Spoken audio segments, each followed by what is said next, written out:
அன்பிற்குரிய சகோதர சகோதரிகளே, கடவுள் நம்மீது பொழிந்திருக்கும் அளப்பரிய கொடைகளை நாம் கருத்தில் கொள்ள வேண்டும்.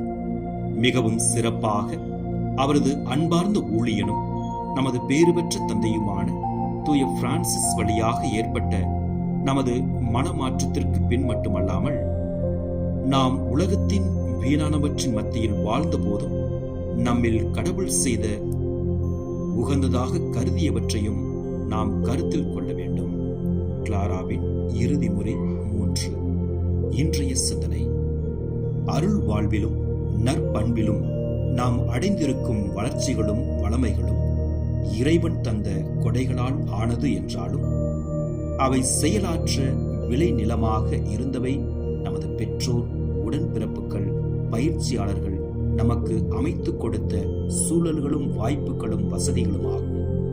எனவே இறைவனுக்கு நன்றி கூறும் அதே கையோடு நம்மை பேணி பாதுகாத்தவர்களுக்கும் சொல்லாலும் செயலாலும் வாழ்வாலும் நாம் நன்றி செலுத்த வேண்டும்.